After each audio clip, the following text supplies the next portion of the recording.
Saya sudah jam 8. Oke. Assalamualaikum warahmatullahi wabarakatuh. Waalaikumsalam warahmatullahi wabarakatuh. Bagaimana kabarnya Mbak Mas hari ini? Alhamdulillah. Oke, sebelum saya mulai pembelajaran hari ini, saya minta silahkan salah satu untuk memimpin doa. Siapa berdoa mulai?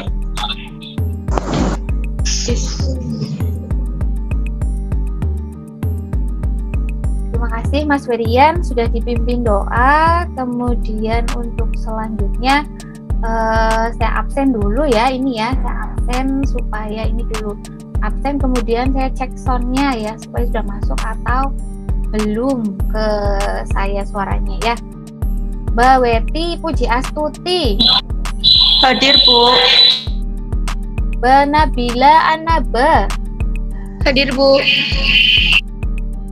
Mbak Dwi Herlina Trisnawati. Hadir, Bu. Kan saja ini otak kita ya.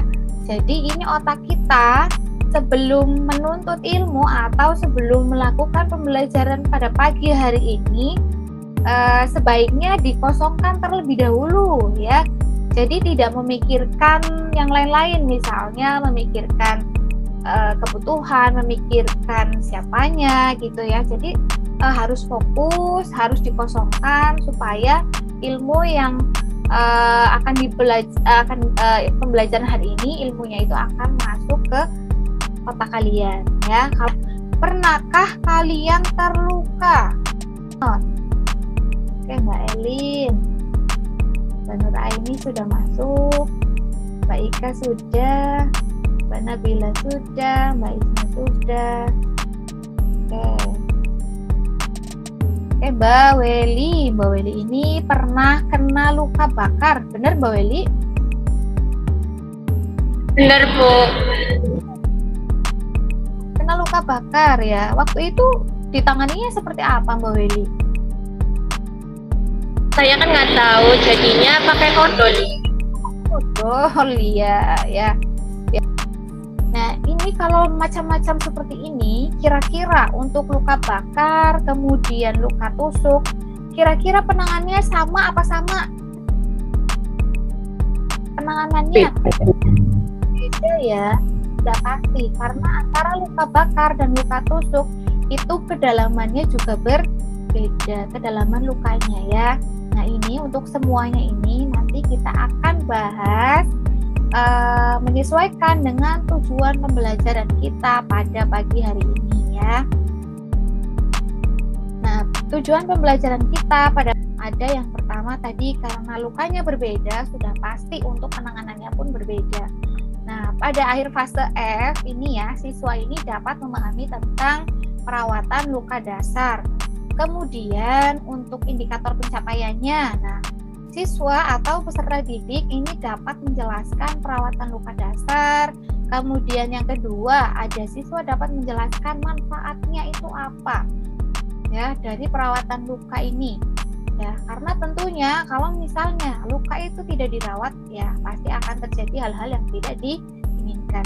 Kemudian siswa dapat menjelaskan faktor-faktor yang mempengaruhi tentang penyembuhan luka.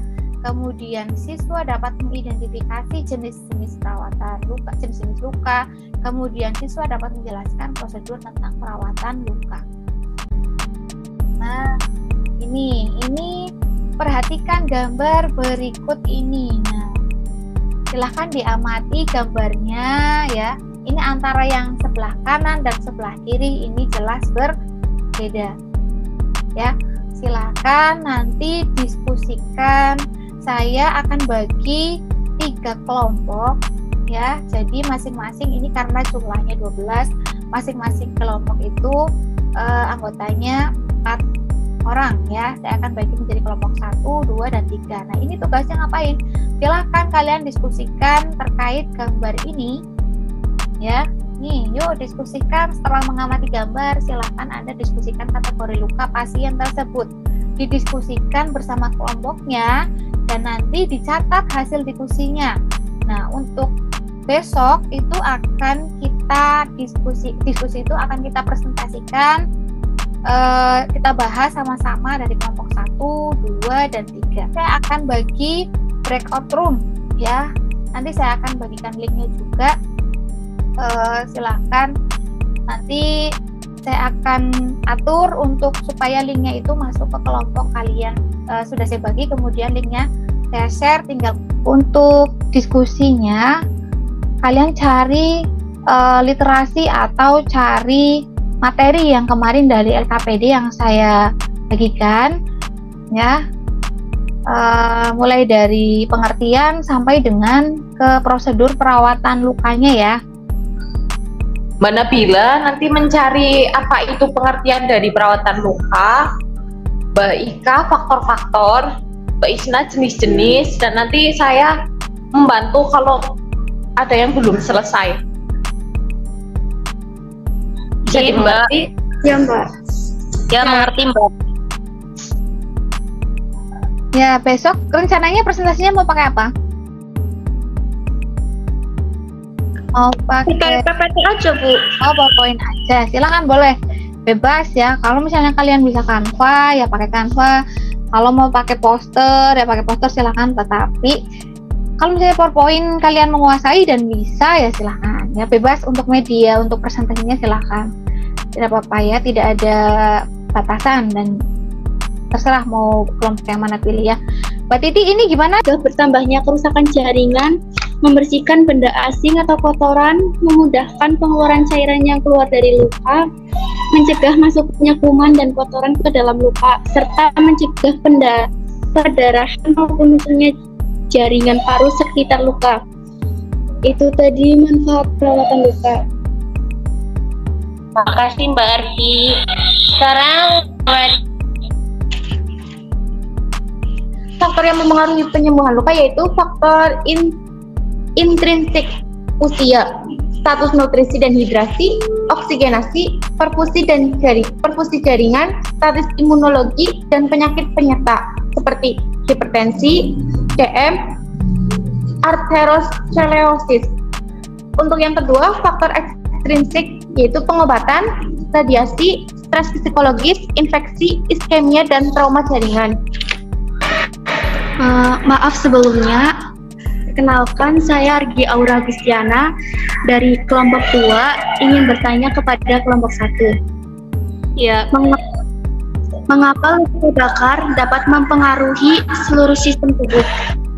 Saya jawab, luka bakar dapat merusak pembuluh darah dan menyebabkan kehilangan cairan.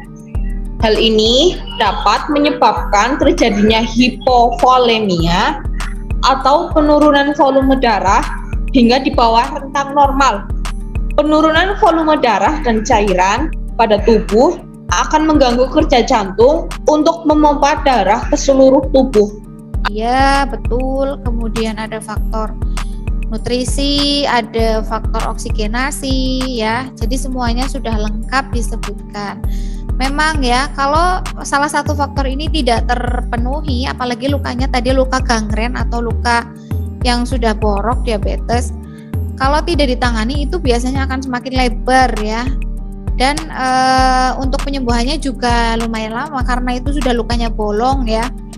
Berbeda dengan tadi luka tusuk, luka sayat. Nah, itu mungkin kalau luka tusuk biasanya kalian kalau kena jarum itu kan kalau dibiarkan saja akan sembuh ya enggak? Iya Bu. Iya Bu. Tapi kalau luka DM ini dibiarkan saja.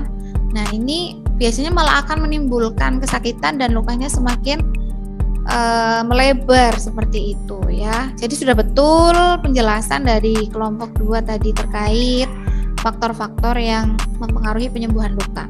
Untuk kesimpulan pembelajaran pada pagi hari ini ya, untuk perawatan luka intinya adalah apa sih? Perawatan luka itu tujuannya untuk membersihkan luka supaya tidak terjadinya infeksi. Kemudian untuk faktor-faktornya juga tadi ya sudah ada faktor intrinsik sama faktor ekstrinsik. Faktor intrinsik itu faktor yang didapatkan dari dalam, kemudian kalau ekstrinsik itu yang dari luar ya. Lalu untuk alat-alatnya tadi alat-alatnya ada bengkok, ada kasa steril, NaCl ya. Sampai dengan tadi ke langkah-langkah prosedurnya sudah dijelaskan ya. Jadi intinya untuk pembelajaran pagi hari ini, untuk perawatan luka ini memang sangat penting. Tetapi ingat, tergantung dari tadi jenis-jenis lukanya. Apakah lukanya luka dalam atau luka luar. Kemudian maksudnya lukanya itu berat ringannya, lukanya itu seperti apa. Yang jelas akan penanganannya itu pasti berbeda ya, seperti itu. Untuk pembelajaran pagi hari ini mungkin cukup sekian, tapi sebelum saya menutup pembelajaran pada pagi hari ini, saya pengen tanya dulu bagaimana perasaannya kalian. Apakah sudah senang? Senang Bu, karena sudah lega mempresentasikan hasil PPT kemarin. Oke, bagus Mbak Nur Aini. Lalu yang lain, coba tanggapannya. Mbak Nabila mungkin, kenapa ini pembelajaran pagi hari ini bagaimana? Senang Bu, karena udah kayak dapat ilmu baru gitu. Mendapatkan ilmu baru ya, karena memang kalau diskusi itu ya, satu masalahnya akan cepat selesai, kemudian ada tanya jawab lagi tadi ya, jadi mendapatkan ilmu baru yang mungkin dari kelompoknya Mbak Nabila belum didapatkan. Oke. Mungkin ada yang mau ditanyakan terlebih dahulu sebelum saya tutup? Tidak ada Bu. Ya, untuk pembelajaran pagi hari ini mungkin sudah cukup ya. Untuk pembelajaran selanjutnya kita akan bahas tentang perawatan jenazah mungkin ya. Itu untuk pertemuan selanjutnya, nanti akan saya share materinya, nanti kalian baca-baca dulu ya.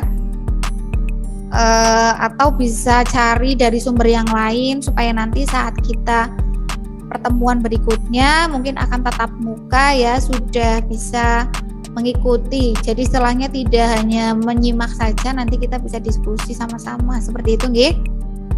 Ya, untuk menutup pembelajaran pada pagi hari ini silahkan dipimpin untuk berdoa.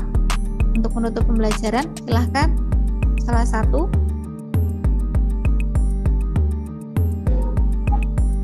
Mari kita tutup pertemuan kali ini dengan bacaan Alhamdulillah sama-sama.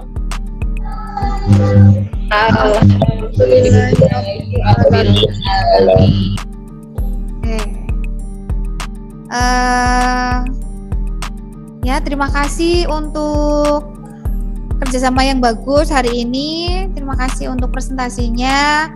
Sampai jumpa nanti di tatap muka di lain kesempatan ya. Terima kasih, saya akhiri. Assalamualaikum warahmatullahi wabarakatuh. Waalaikumsalam warahmatullahi wabarakatuh.